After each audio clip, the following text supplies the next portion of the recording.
Le agradezco al Seminario de Cultura Mexicana por permitirme estar hablando un poco desde el punto de vista científico del asunto del virus SARS-CoV-2, del COVID-19 o de la COVID-19, como ahora nos dice la Real Academia Española, que se debe de poner el adjetivo, el artículo femenino.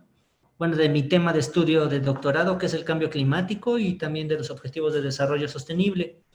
Lo primero que vamos a mencionar, ¿cuáles son las amenazas a la supervivencia humana? Uno de los científicos más famosos, que es el Sir Martin Rees, es caballero de la reina, Sir Martin Rees, comentaba que había tres. La guerra nuclear, ahí tienen un ejemplo de Corea del Norte en un desfile militar luciendo sus armas nucleares. El cambio climático, tienen un ejemplo de uno de los negadores más famosos del cambio climático, que es el presidente Donald Trump.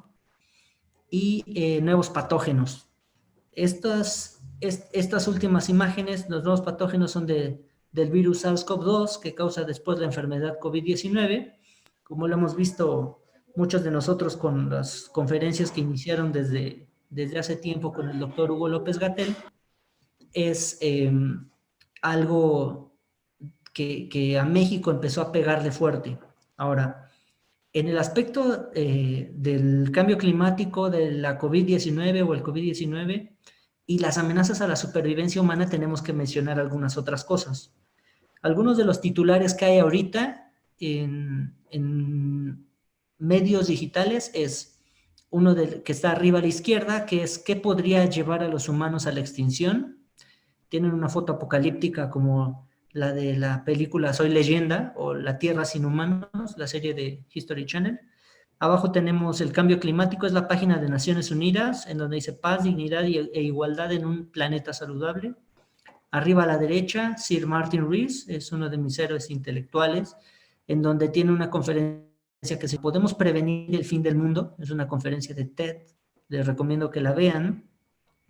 Y abajo otros sitios, como por ejemplo ciudades en la línea de frente, en donde hablaban de una recuperación resiliente de las lesiones aprendidas en la recuperación del COVID-19.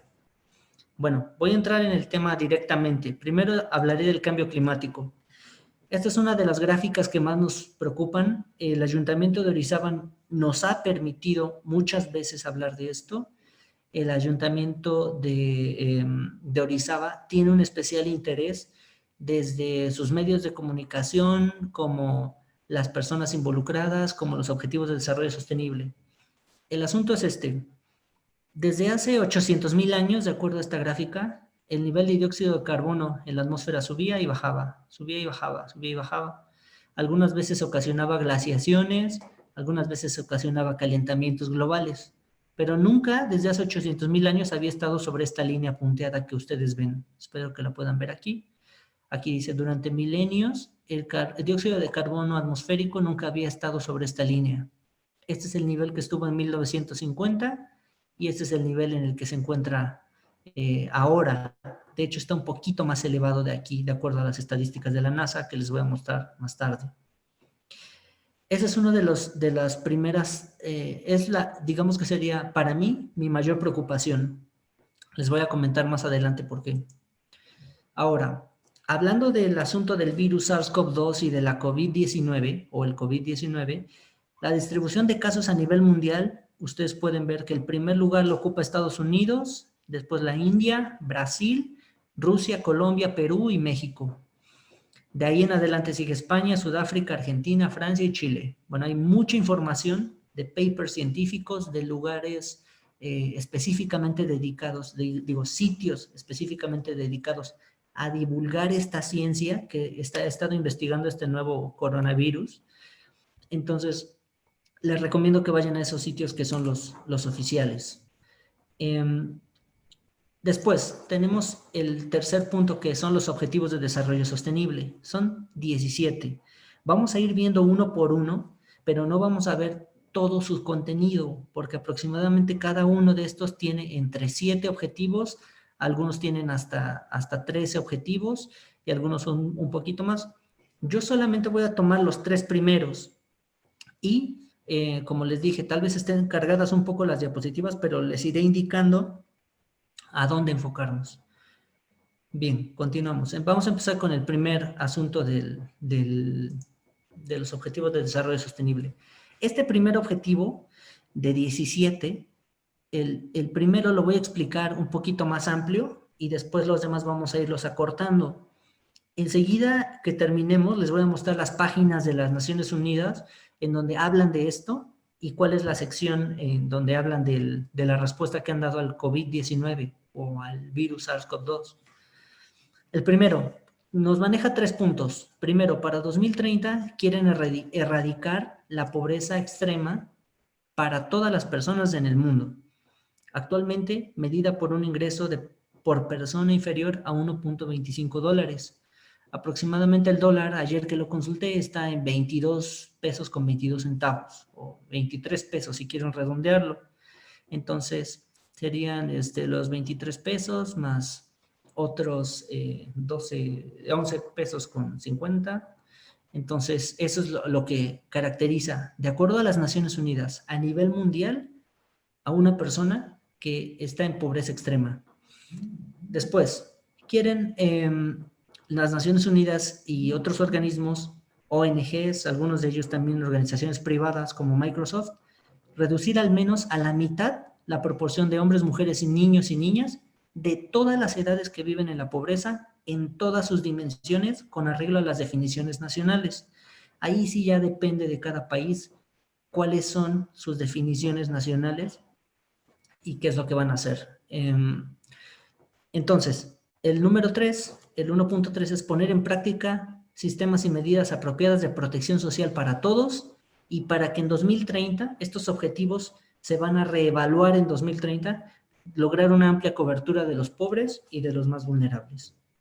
Ahora, en la página de la ONU, si ustedes entran a ver el objetivo 1, tiene una sección especial que se llama Respuesta al COVID-19. Yo puse toda la respuesta que viene en la página. Por ejemplo, comienza a decir, los países en desarrollo corren más riesgo. Más adelante comenta acerca de que se esperan que las pérdidas de ingresos superen los 220,000 millones de dólares en países en desarrollo, o que el 55% de la población mundial no tenga acceso a protección social. Son 3 puntos del primer párrafo. En el siguiente, para ayudar a la gente más pobre y vulnerable, han elaborado este documento que está aquí, Marco para la Respuesta Socioeconómica Inmediata a la COVID-19, se puede descargar o consultar en el sitio de las Naciones Unidas. Siguiente párrafo, el Fondo de las Naciones Unidas es un fondo que quiere ayudar a los países que tienen ingresos bajos y medianos. Ahora, aquí hay un punto importante en esta respuesta. La mayoría de nosotros no hemos vivido pobreza extrema y tal vez muy pocos conozcan lo que es la pobreza extrema. En México, yo tengo una fuente bastante viable y también he estado en ciertos programas en donde intentamos apoyar a la gente que está en pobreza. Uno de ellos lo lanzó recientemente el gobierno de Puebla, entonces pues tuve la oportunidad de estar en municipios muy, muy pobres, pero que no llegan a hacer lo que es pobreza extrema. Es decir, sí están en pobreza, pero no en pobreza extrema. La pobreza extrema es más o menos así. Una casa que esté hecha de palitos, de varitas o de láminas, junto con lonas, tal vez, con cartón, y adentro no hay nada más que una mesa que tiene una tabla encima, o sea, una caja, un guacal que tiene una tabla encima, y junto hay 2 o 3 guacales con unas tablas y un zarape.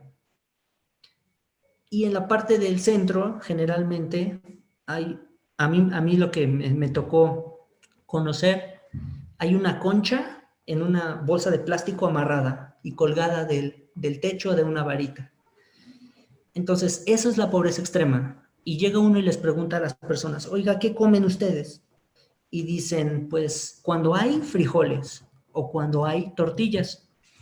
Pero cuando no hay, dicen, vamos al monte y comemos hierbitas. Y entonces les pregunta uno, ¿y por qué tiene usted esa concha, ese pan? Dicen, es que fuimos al monte, recogimos unas cebollas bajamos a una tienda que está por aquí junto y cambiamos las cebollas por un pan. Y le dice uno, y bueno, ¿y sus hijos o quien sea, ustedes comen ese pan? Y dicen, no, es para cuando venga una visita como usted. Es una de las maneras en las que podemos definir la pobreza extrema en México. Tenemos investigaciones de mi centro de investigación CONACYT, en donde dicen, la desnutrición que está sufriendo esas personas no les permiten alcanzar la sinapsis neuronal que deberían, o la capacidad cerebral que deberían tener, o que tiene cualquier otro niño de una ciudad o de otro lugar. Entonces, eso no les permite tampoco aprender de la manera correcta. Y ya empieza a haber ahí un involucramiento un tanto más complejo de lo que genera la pobreza. Por eso, este punto es muy importante, muy importante. Poner fin a la pobreza. No sé si algún día lo logre o si algún día nosotros lo logremos ver, pero está muy ambicioso el asunto. En el caso de nuestro gobierno mexicano, pues se está poniendo un tanto más de énfasis no solo en tener asistencia para las personas, sino en tener asistencia, que tengan estudio, que tengan nutrición y poder tener un desarrollo. Es una de las cosas que yo he identificado desde mi punto de vista de algo que puede estar llevándonos a tener un país diferente. Vamos con el segundo objetivo. El hambre cero, como ya lo comenté, aquí puse nada más 3, pero son más. Si ustedes entran a la página de la ONU, pueden ver los demás, y yo siempre les comento que son buenos temas para hacer una tesis y enfocarse en ellos. Por ejemplo, el primero dice, para 2030, poner fin al hambre y asegurar el acceso de todas las personas, en particular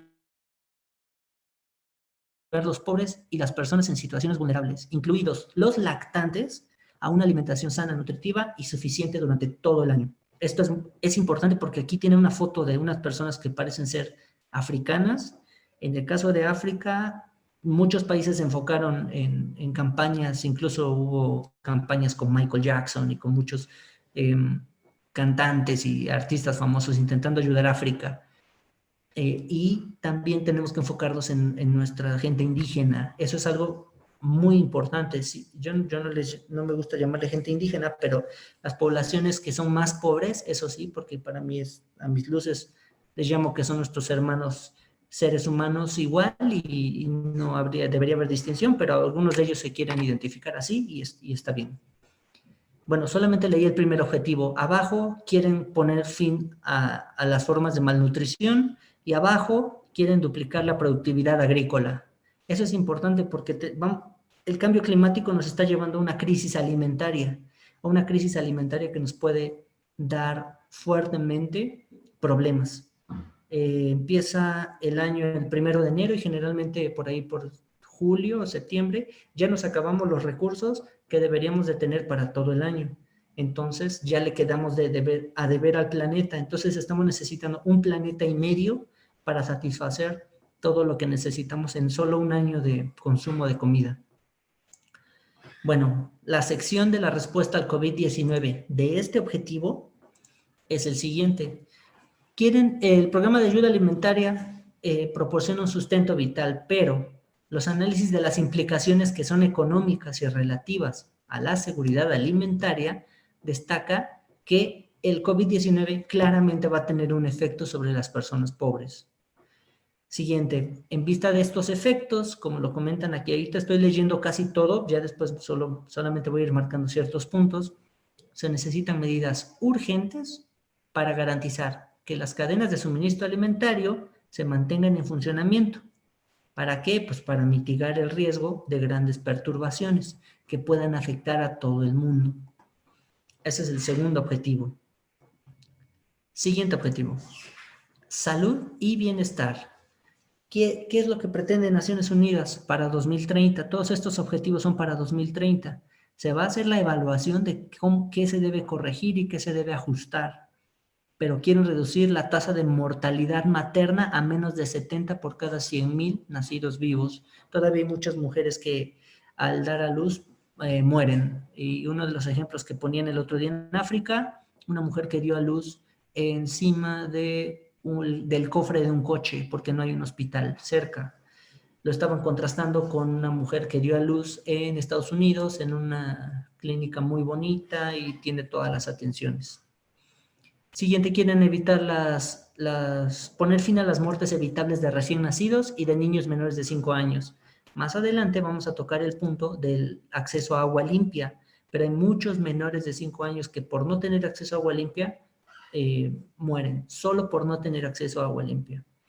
Siguiente, para 2030 poner fin a las epidemias del SIDA, la tuberculosis, la malaria y otras enfermedades. Aquí vamos a empezar a ver después el objetivo, a ver cómo lo ajustan para el COVID-19 o la COVID-19.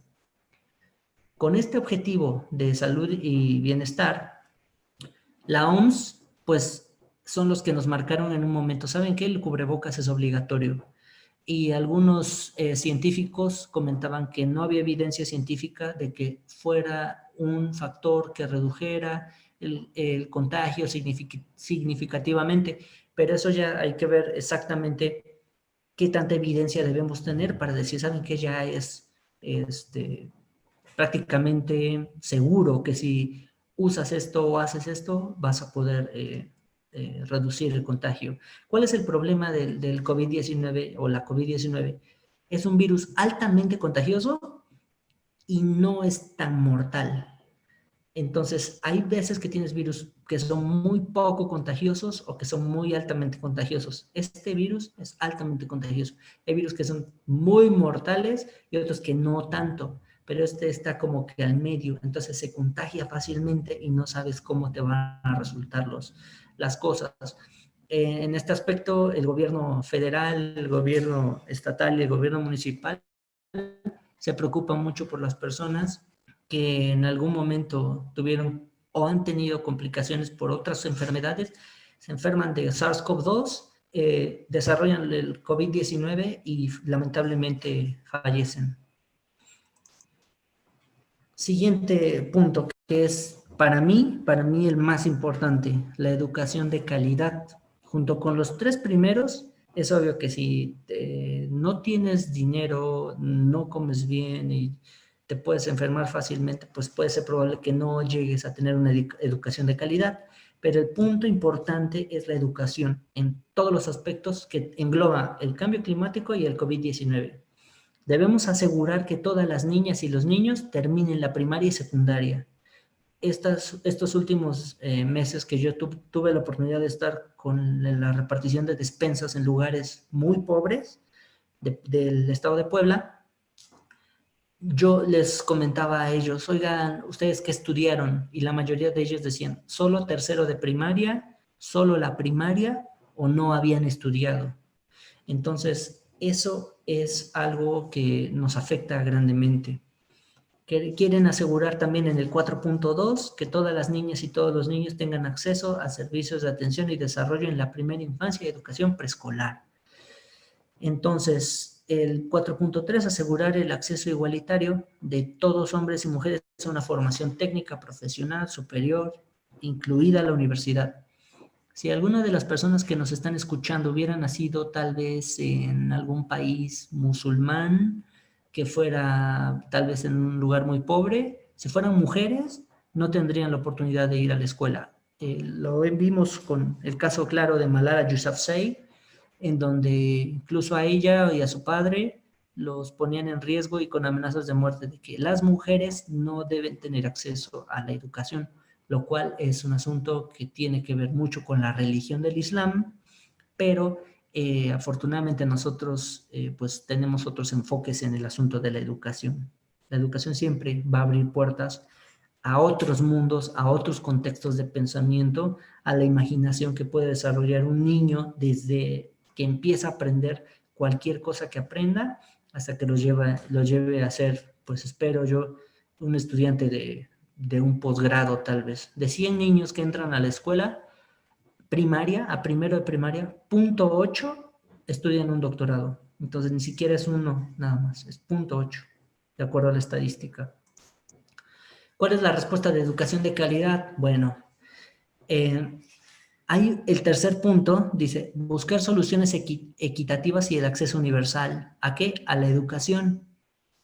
tener respuestas coordinadas y evitar el solapamiento de los esfuerzos, facilitar la vuelta de los estudiantes a las escuelas cuando vuelvan a abrir para evitar un aumento significativo. Creo que todos ya vieron el video de los niños chinos, cómo llegan y cuál es la metodología que siguen. Se debe de aprender de China y podemos aplicarlo, no nada más a nivel nacional o a nivel... No hay que esperar a que el gobierno federal lo aplique o a que el gobierno estatal lo aplique. En verdad, creo que Orizaba ha sido una de las primeras ciudades en responder en un tanto bien al asunto del virus. Por ejemplo, recuerdo cuando establecieron el uso de cubrebocas obligatorio. Yo generalmente no estoy en Orizaba, generalmente estoy en Puebla y trabajo en Puebla, pero sí me toca ir a Orizaba de vez en cuando. Y esa vez estaba yo en Puebla y salió nuestro presidente, el ingeniero Igor Rojí, y salió en televisión nacional de que Orizaba y otra ciudad, no recuerdo cuál, ya habían dicho que era obligatorio usar el cubrebocas. Ahora, aquí viene uno de los más importantes, junto con la educación de calidad, y los primeros 5 yo creo que son muy, muy importantes, pero ahorita les voy a poner un punto que se debe considerar. Primero, dice, poner fin a las formas de discriminación contra mujeres y niñas en todo el mundo. Recuerden el país islámico que les mencioné, o los países islámicos que les mencioné, tienen este asunto que viene de una cuestión religiosa. Y muchas religiones también tienen cosas que deberían de analizarse y de poderse mejorar. Eliminar las formas de violencia contra las mujeres y las niñas en los ámbitos público y privado, incluidas la trata y la explotación sexual, etcétera. Eliminar prácticas nocivas, como el matrimonio infantil, etcétera, etcétera, etcétera. Hay más puntos que deben ustedes analizar. Pero aquí viene el punto 5.6, el cual no puse en la diapositiva anterior porque es muy importante. Asegurar el acceso universal a la salud sexual y reproductiva y los derechos reproductivos, según lo acordado, de conformidad con los siguientes puntos. Esto aquí abajo yo les subrayo, una de las estrategias más importantes para terminar con la pobreza y o el agotamiento presente y futuro de los recursos naturales es esto, que se le dé el poder a la mujer de decidir cuántos hijos quiere tener, cuándo los quiere tener, con quién los quiere tener, y sobre todo en la comunidad universitaria esto es fácil, esto puede ser fácil, pero no en las comunidades más pobres. En las comunidades más pobres muchas veces pues se tienen muchos hijos, ya se sabe que muchas veces es por un interés económico, como lo hemos sabido todos y lo hemos visto, pero aquí viene un asunto muy importante que tiene que ver con los derechos humanos de la salud sexual y reproductiva. Si hay una cura para la pobreza y la sobrepoblación, es esta, de permitir a las mujeres que ellas puedan decidir cuándo, con quién, cómo tener el número de hijos que decidan ellos. Después, ¿cuál ha sido la respuesta de la igualdad de género en el COVID? Bueno, la segunda dice mitigar y reducir la violencia de género, incluida la violencia doméstica. Sabemos que ha aumentado porque estás más tiempo dentro de un solo lugar geográficamente y eso es muy complicado. Entonces, aquí abajito en el penúltimo dice promover que las mujeres y las niñas lideren y participen en la planificación y toma de decisiones de la respuesta a la COVID-19. Esto es muy, muy, muy importante también. Y bueno, abajo garantizar que haya mecanismos de coordinación y que incluyan la perspectiva de género. Siguiente objetivo. Agua limpia y saneamiento. Lo mencionaré de la siguiente manera. Había mucha gente en Siria cuando ya estaba declarada la pandemia y decían, nos dicen que nos lavemos las manos con agua y con jabón.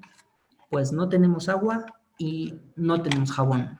En medio del conflicto armado que hay, no hay agua, está interrumpido el suministro y no hay jabón. Entonces, ¿cómo podemos hacerlo? Pues se las arreglaron como pudieron algunas personas y algunas personas lamentablemente no. Se quiere garantizar el acceso universal y equitativo al agua potable a un precio asequible. Tenemos análisis de lluvias y análisis y proyecciones de aquí al año 2100, hablando de cambio climático, en donde dicen que va a haber una reducción entre el 13%, 20% o 30% de lluvias de aquí al año 2100 en todo el territorio mexicano. Eso es algo que lo comento siempre en mi conferencia de observación de la Tierra, con imágenes satelitales de qué se está proyectando, con datos del IPCC, que es el Panel Intergubernamental de Cambio Climático. Ahora, este punto podemos ver que hay ciertos objetivos a nivel mundial, pero hay una página en donde nos muestra cómo van los objetivos en México. Esta página está la información en inglés, pero dice, por ejemplo, en 2017, 42.9% de la población utilizaba un servicio de agua manejado de manera segura, lo cual estaba permitía que el agua estuviera libre de contaminación.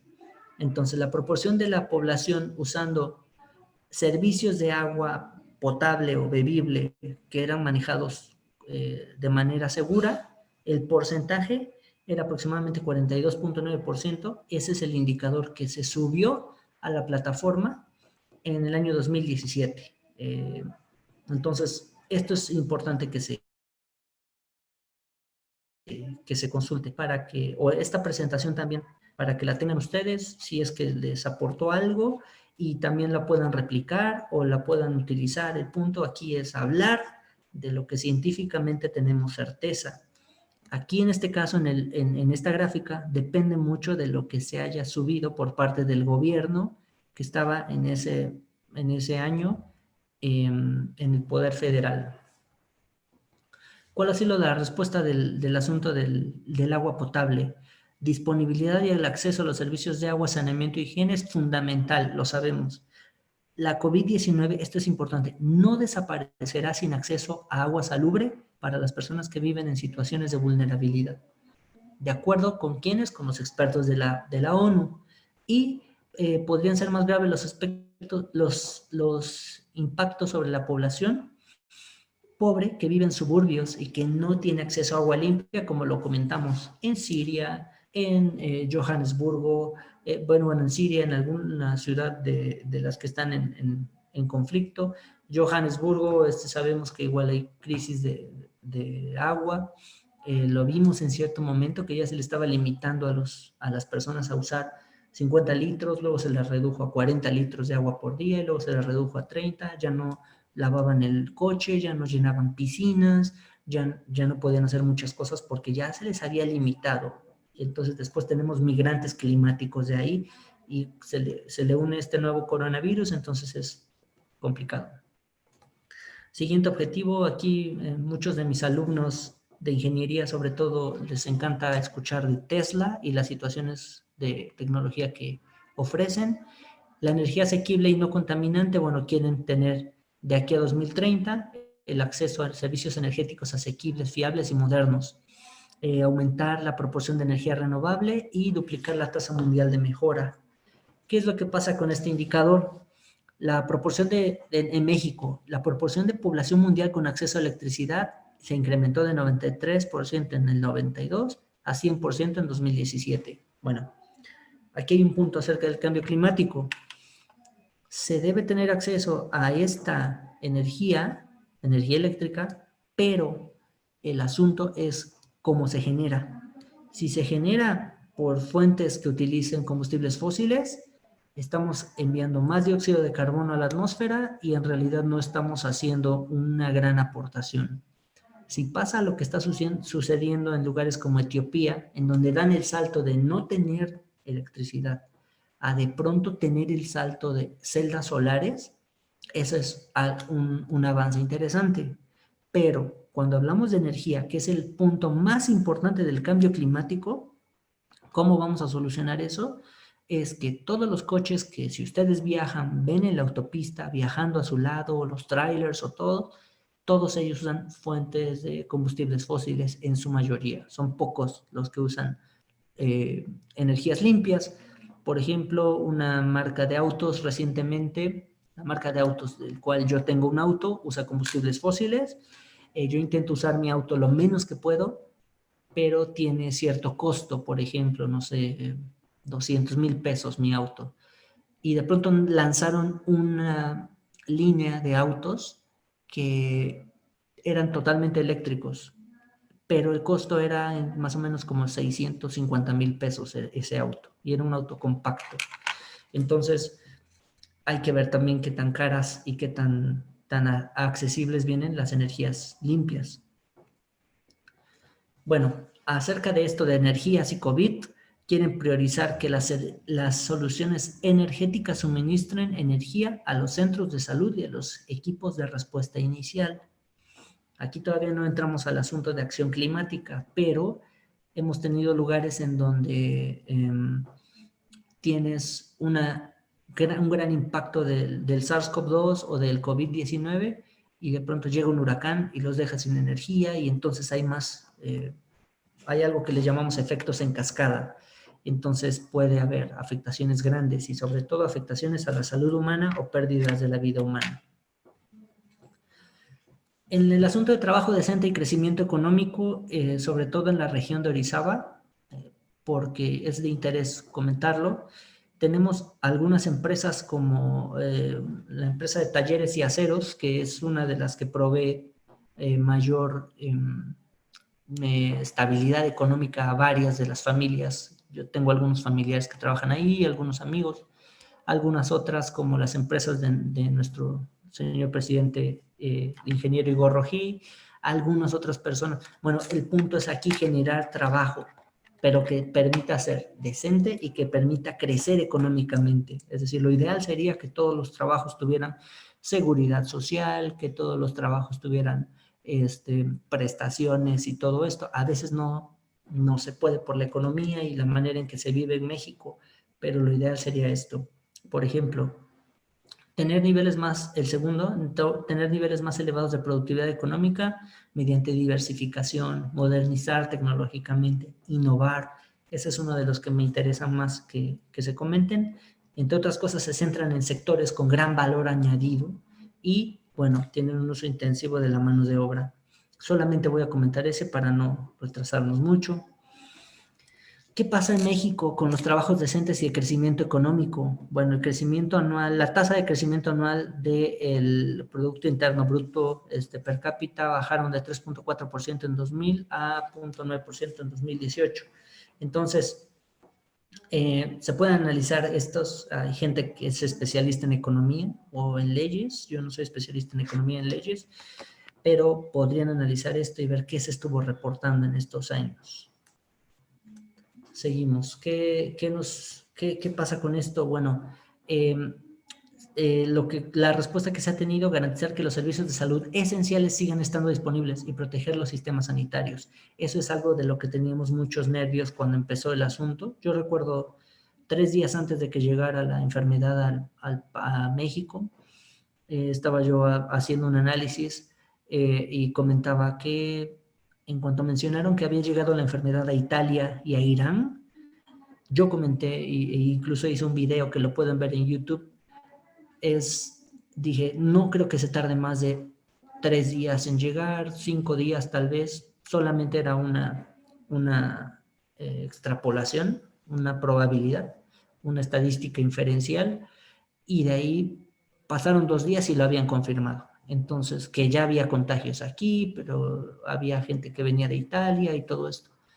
Pero ya cuando empezó este asunto, ya se empezó a ver un asunto de mayor descontrol de varios gobiernos. Del gobierno de México también tuvo muchas oportunidades que dejó pasar, pero pues intentaron hacer que no colapsaran los sistemas sanitarios y los servicios de salud.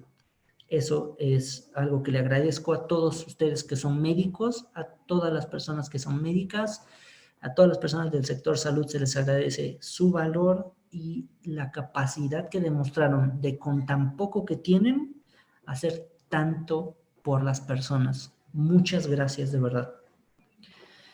Bueno, seguimos con el siguiente, en la industria de innovación e infraestructura. Aquí solamente voy a mencionar, por ejemplo, el punto, generalmente el punto número 1 es el que llega primero y después empiezan a especializar. Desarrollar infraestructuras fiables, sostenibles, resilientes y de calidad, incluidas estructuras regionales y transfronterizas para apoyar el desarrollo económico y el bienestar humano. Ahora, el asunto de fiables, sostenibles, resilientes, de calidad, tiene que ver también con infraestructuras críticas, como son los hospitales. Los hospitales, los supermercados, las carreteras, las estructuras de telecomunicación y muchas otras infraestructuras que les llamamos nosotros infraestructuras críticas o infraestructuras vitales que pueden seguir apoyando en caso sobre todo del asunto de cambio climático, de un desastre natural. Eso es muy importante. Bien, ¿qué indicadores tenemos en México? En 2018, 88.2% de la población estaba cubierta al menos con redes 4G. En 2018, 88.2% de la población. Ahora, aquí hay que ver los datos que se tienen porque se sabe que hay muchos lugares donde no hay internet y donde no hay 4G. Entonces debemos de ver quién está reportando estos datos y cómo es que se reportan, ¿sí? Porque hay muchos lugares donde no hay internet todavía, pero bueno, ahí dice este indicador. La respuesta acerca de las tecnologías de la información y comunicación han estado en primera línea. Lo vimos en China. En China tú tenías tu smartphone o tu celular y pasabas códigos que te iban geolocalizando en dónde estabas y si tenías síntomas o no, llenando cuestionarios o lo que fuera que hiciera el gobierno chino. Pero ellos tienen una manera muy diferente de trabajar que nosotros. Entonces, en este caso del asunto de la tecnología, se aplicó bien y se usó lo más que se pudo en China y en los países orientales. Sobre todo me sorprende lo que hizo China, de cómo pudo contener, pero también había muchas personas que decían que había violaciones a los derechos humanos y que no podían tener la privacidad por la que tanto han peleado grandes libertadores como Edward Snowden, por ejemplo. Número 10, reducir las desigualdades. Aquí quise poner esta foto de estas personas que están muy vulnerables, una pobreza extrema grande. Quieren mantener el crecimiento de los ingresos del 40% más pobre de la población a una tasa superior a la media nacional. Esto generalmente es muy difícil. Pero con estrategias sobre todo de personas. Yo siempre les digo a los estudiantes, de personas jóvenes que tengan un proyecto que quieran aportar, adelante y asesórense con las personas de experiencia. Si tienes esa combinación, generalmente se pueden lograr grandes cosas. En el indicador, en 2018, 15% de la población vivía debajo de la mitad del ingreso medio. Entonces, aquí comenta la proporción de gente viviendo más abajo del 50% del ingreso medio. Esto es muy interesante también, sobre todo para la gente especialista en economía. ¿Qué está pasando con estas personas? Bueno, no solo el COVID o la COVID-19 no solo es un reto para ellos, sino que está poniendo a prueba la humanidad común y lo vieron ustedes. No tengo que describir todo lo que se vio porque muchos ya lo sabemos. Gente que decía, no, si no tienes dinero, pasa y te regalo unos tacos. Es muy interesante cómo se apoya a la gente en momentos de necesidad y no solamente de pandemia, sino también de desastres naturales como el terremoto del 85. Ahora, este asunto de ciudades y comunidades sostenibles es a quienes les interese el asunto de ciudades inteligentes o ciudades resilientes o ciudades sostenibles, creo yo que es en lo que tenemos que especializarnos, porque se le ha llamado estos 10 años hasta el 2030 la década crucial para lograr los objetivos, pero este asunto venía desde antes. Incluso en 1980 los científicos ya estaban diciendo, ¿saben qué? Se aproxima un desequilibrio ambiental que no vamos a poder parar y que incluso desde la revolución industrial empezaron las emisiones de dióxido de carbono y otros gases de efecto invernadero, especialmente el dióxido de carbono, y decían, incluso desde 1980 ya estaba muy difícil de detenerse, ya no lo podíamos parar. Pero bueno, ahora tenemos más tecnología, tenemos más jóvenes como todos ustedes que están viendo esta conferencia, y creo que ustedes pueden lograr y hacer grandes soluciones para grandes problemas. La proporción de la población mundial viviendo en slums, o como le ponen barrios pobres, bajó de 23.1% a 16% en 2018. Pero bueno, de pronto el asunto aquí de la gráfica es igual para analizarse. Abajo tiene una caracterización de 2016 y acerca de las partículas que había en el aire. Esto es algo bien interesante.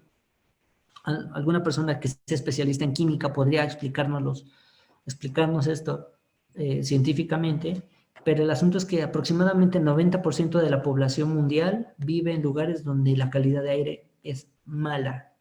Entonces, eso está generando también el problema de enfermedades respiratorias y algunos otros tipos de enfermedades que alguna persona especializada en medicina nos podría indicar. Bien, entonces las ciudades estaban alrededor del mundo, estaban siendo amenazadas junto con las comunidades, no nada más la salud pública, sino la economía y el tejido social. Esto es algo que yo pienso que todavía podría verse un poquito más en nuestro país. Espero que no, pero bueno, espero que se logre apoyar a la gente como en otros países también. Decían que en Francia habían quitado el pago de impuestos durante no sé cuánto tiempo. Aquí en México se adelantaron ciertos pagos de pensiones y de apoyos. Bueno, yo espero que se pudiera hacer algo más y que se conjunte lo que se está haciendo en otros países con lo que, por ejemplo, lo que se hace en Francia, en España, en Italia y en otros lugares, y que se aplicara aquí. Eso sería el ideal. No creo que suceda, pero bueno, veamos cómo se desenvuelve este fenómeno. Entonces, el número 12 es la producción y consumo responsables. Aquí es en el segundo apartado, que es este de acá. De aquí a 2030 quieren lograr la gestión sostenible y el uso eficiente de los recursos naturales. Desde que yo iba en la primaria, esto se comentaba y todavía no lo logran. ¿Por qué? Por los intereses muy, muy grandes y millonarios, multimillonarios que tienen países como China y Estados Unidos. Ellos afectan grandemente el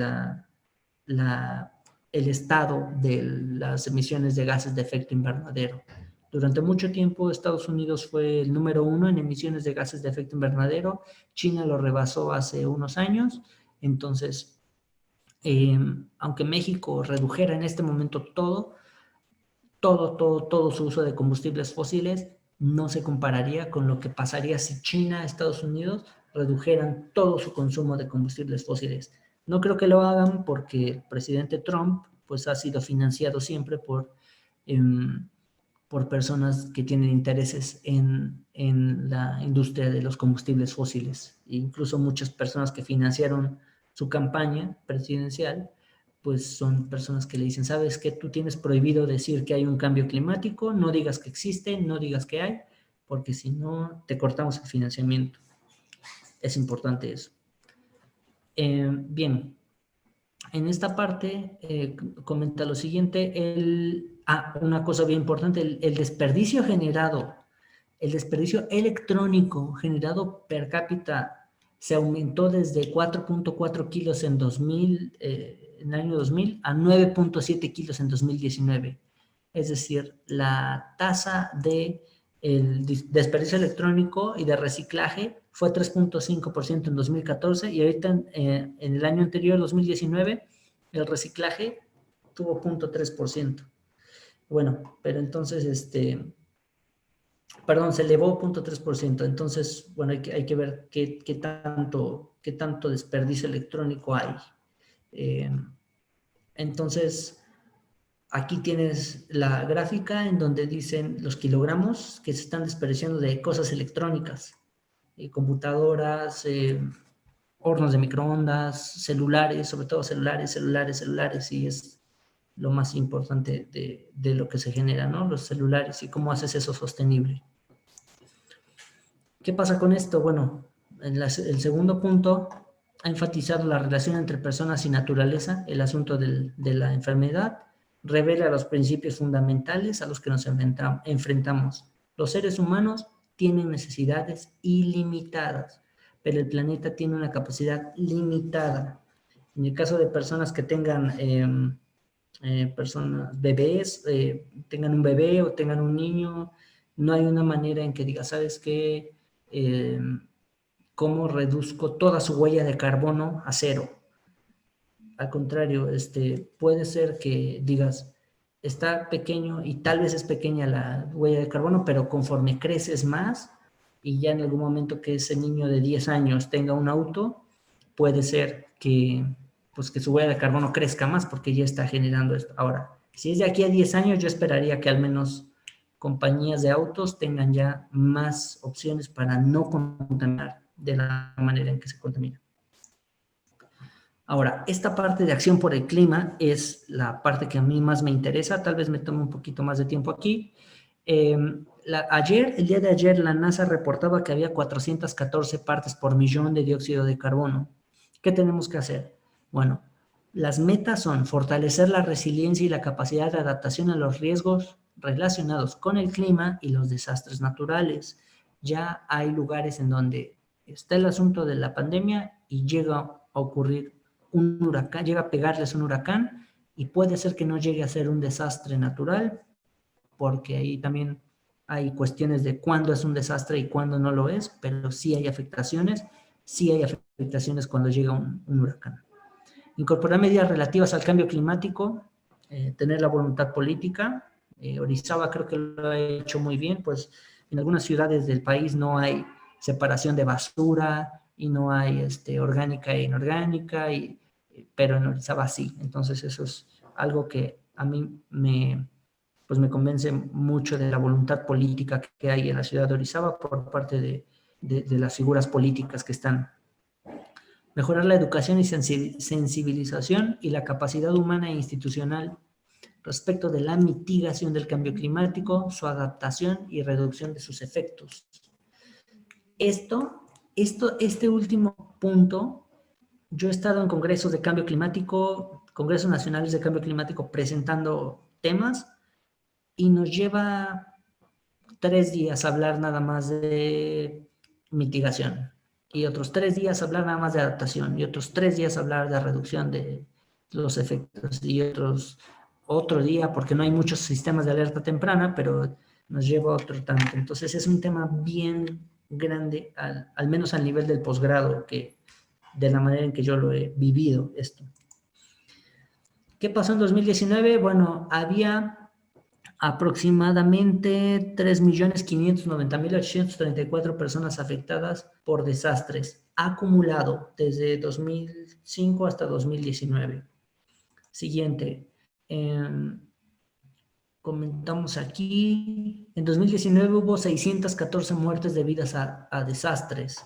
En 2019 hubo 0.5 muertes y personas desaparecidas atribuidas a desastres por cada 100,000 personas. Aquí les faltó una O, pero bueno, está bien. En vez de U era O. Entonces, en el año permítanme mover el control aquí. En el año 2019 hubo un total de 614 muertes y personas desaparecidas atribuidas a desastres. En total, en 2019 hubo 2.814 personas afectadas por desastres por cada 100,000 habitantes. Y bueno, en 2017 hubo 217.159 personas lesionadas o lastimadas debido a los desastres. En México. Recuerden que estas estadísticas son de México. ¿Qué más pasó? En 2019 hubo 80.516 personas con sus viviendas dañadas debido a desastres. Estas personas ya hasta lo contabilizan y lo administran para el siguiente año. Cuando lleguen las lluvias, ya ahorré un poco de dinero y ya sé qué voy a hacer para reponer mi sala y reponer mi mesita o mi sillón o mi cama o lo que sea. En 2019 hubo 1.080 personas con las viviendas destruidas debido a desastres. ¿Ha ido bajando? Sí, pero bueno, es algo que a mí me preocupa por el asunto de los asentamientos urbanos o asentamientos en lugares no poblados, en donde, aunque sabían que ahí pasa el río, por ser más barato construyen ahí. Entonces se debe hacer algo que se llama reducción de riesgos de desastres utilizando el marco de Sendai, que nos ha marcado varias cosas unidas con los objetivos de desarrollo sostenible. Pero más o menos en México tenemos 0.5% de aplicación de municipios que están aplicando el marco de Sendai. Entonces es importante que Orizaba lo haga y también que Puebla lo haga y también que otros lugares lo hagan. ¿Qué ha pasado con esto, con lo del asunto del cambio climático? Por ejemplo, el punto 2, la crisis actual podría permitir llevar un cambio profundo y sistémico hacia una economía más sostenible, que funcione tanto para las personas como para el planeta. Eso sería el ideal. Pero, bueno, es algo muy difícil por hacer. Siguiente, en la transición verde, las inversiones deben acelerar la descarbonización de todos los aspectos de nuestra economía. Suecia ya lo hizo desde 2017, si no me equivoco, y nosotros no lo hemos hecho y no creo que lo hagamos en los próximos 10 años. No va a haber una descarbonización en México. Por ejemplo, abajo dice una parte de cooperación, ningún país puede triunfar por sí solo, pero el asunto es que comparan ustedes la huella ecológica de una persona de la India y se necesitan 17 personas de la India para igualar la huella ecológica de una persona de Los Ángeles, California. Una persona de Los Ángeles, California, iguala a 17 personas de alguna ciudad de la India. Eso es algo muy tremendo, porque esta persona tal vez tenga la oportunidad de tener un seguro de su casa, pueda tener una casa anti-huracanes o como sea, o anti-inundaciones, y estas otras personas les van a pegar los efectos, y siempre hay que preocuparse, desde mi punto de vista, por los más pobres. Ya casi terminamos. En el asunto de vida submarina, ¿qué pasa? Abajo en el 14.3, minimizar y abordar los efectos de la acidificación de los océanos. Hay organismos que ya no pueden desarrollar conchas para protegerse por el pH que ya cambió y se acidificó el mar, entonces quedan desprotegidos y tenemos ya ahora arrecifes de algas, ya no hay arrecifes de coral. Se muere el coral, se queda el arrecife y llega el otro tipo de vegetación marina que es algas, hasta donde yo puedo entenderlo, porque tal vez un oceanógrafo nos explicaría mejor, pero ya no tiene esos arrecifes de coral. ¿Qué pasa con la vida bajo el agua? Bueno, la extensión de la vida marina era 695 kilómetros cuadrados, miles de kilómetros cuadrados en 2018. Abajo en la gráfica pueden ustedes ver que las áreas de biodiversidad claves de la vida marina se incrementaron, pero pues hay que ver qué más podemos hacer por los océanos. Los océanos son una parte muy importante, la vida submarina también, parte muy, muy, muy importante del asunto de la regulación del CO2. Por ejemplo, arriba comentan que estamos íntimamente ligados con nuestra salud, los océanos con nuestra salud. De acuerdo con UNESCO, puede ser un aliado contra la COVID-19 y empiezan a explicar acerca de las bacterias que se usan para llevar a cabo pruebas rápidas para detectar COVID-19, este tipo de cosas. Por ejemplo, la pandemia puede ser una oportunidad para revivir los océanos y comenzar a construir una economía de los océanos que sea sostenible. Es importante. Siguiente punto, después de los océanos, la vida de ecosistemas terrestres. Aquí lo más importante que se ve y se aprecia en lugares como, por ejemplo, Orizaba, es la cantidad de cerros que hay y la cantidad de purificación de aire que hacen esos reservorios de carbono como son los árboles.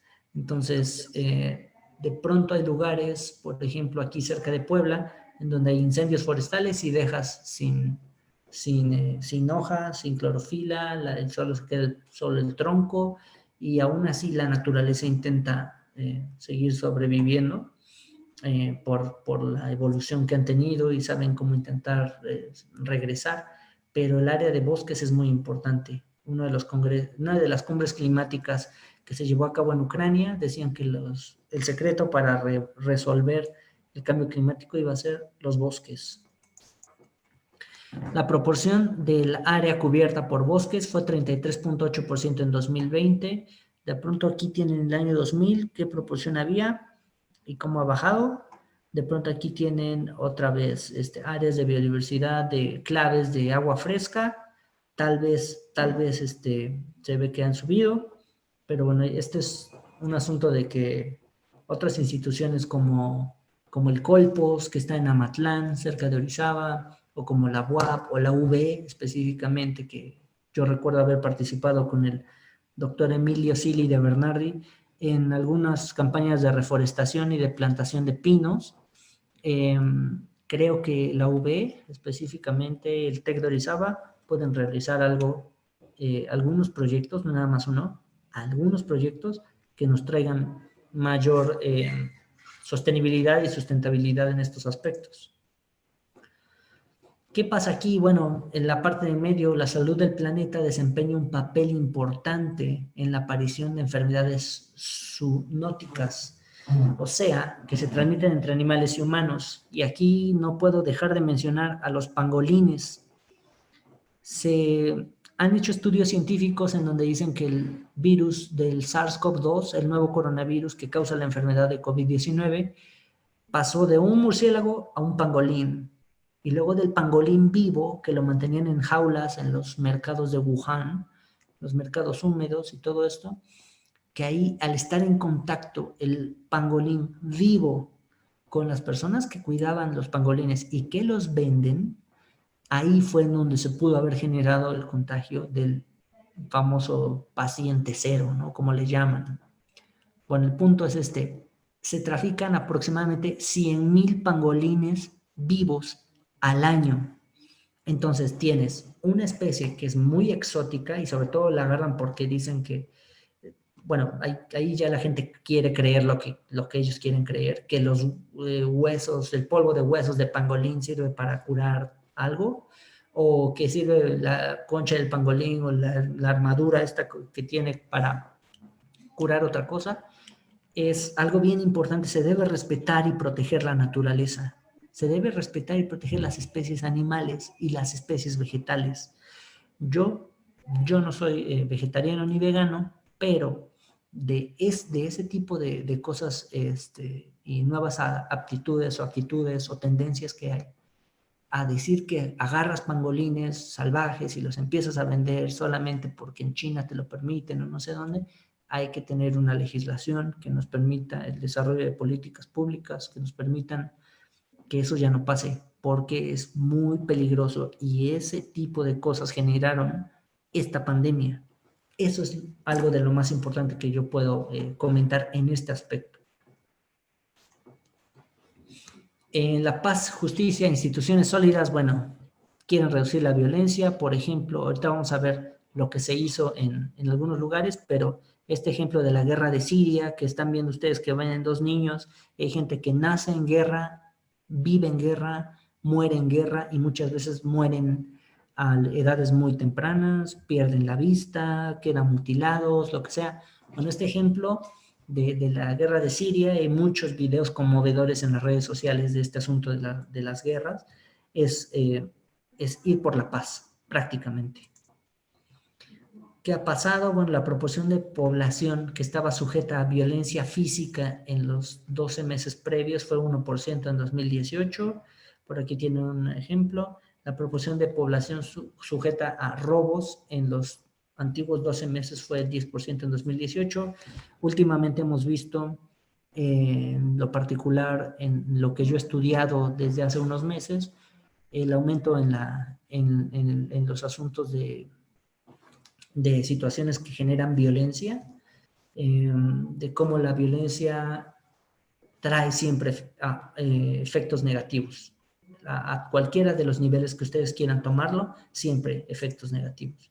¿Qué pasó entonces? Bueno, en la respuesta al COVID, el secretario general de las Naciones Unidas dijo, ¿saben qué? sean transparentes, sensibles y todo, y garanticen que cualquier medida de urgencia sea legal. La mejor respuesta es la que es proporcional a las amenazas inmediatas. Y lo otro, exigió un alto al fuego a nivel mundial en un intento de instar a las partes enfrentadas a que depusiesen sus armas en apoyo a una batalla más grande contra la pandemia de la COVID-19.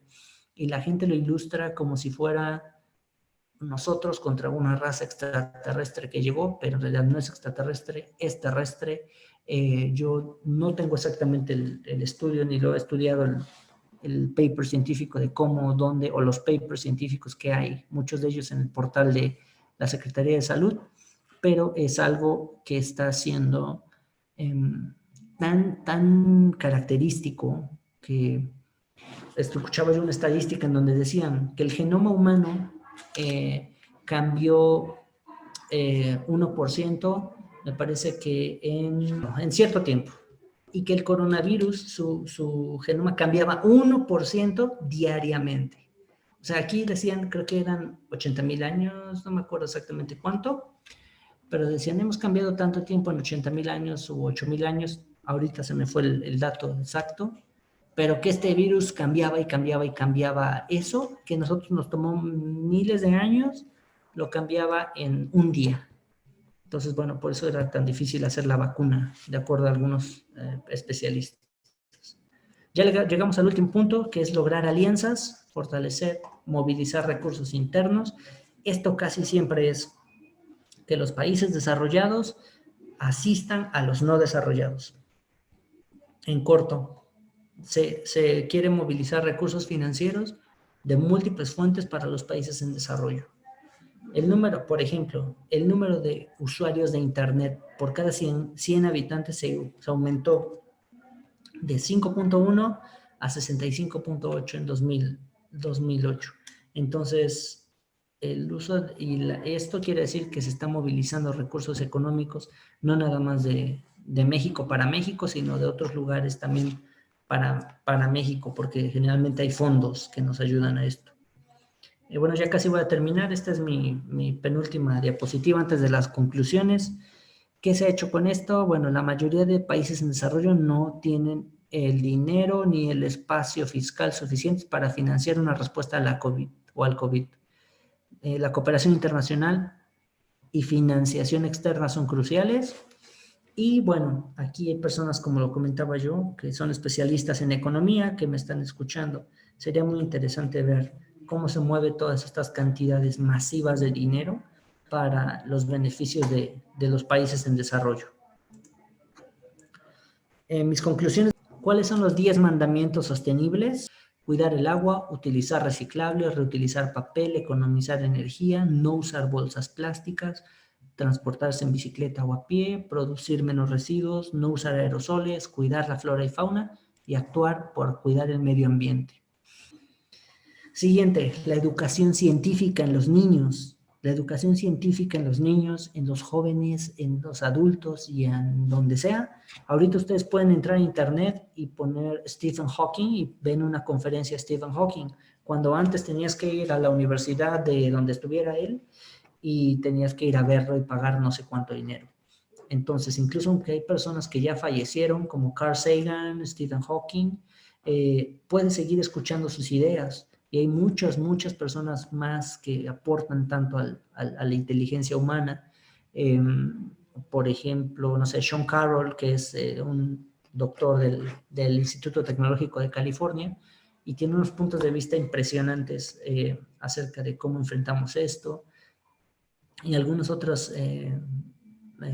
conferencistas, doctores, especialistas, abogados, médicos, quien sea, pero que tengan generalmente en los aspectos en los que yo me desenvuelvo, pues una educación científica. Enseñarles ciencia a los niños les va a enseñar que en verdad existieron los dinosaurios y que ahí tienen los ejemplos de los fósiles y no se van a estar preocupando por un fantasma o alguna otra entidad sobrenatural.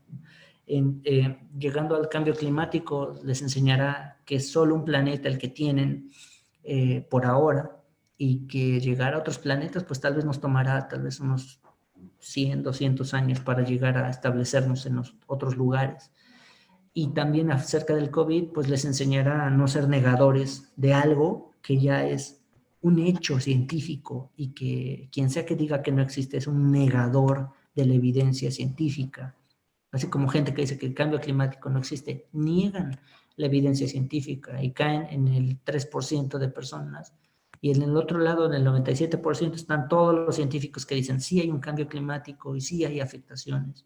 Eso es muy importante siempre, la educación científica. Les agradezco mucho su atención y que tengan muy buena tarde.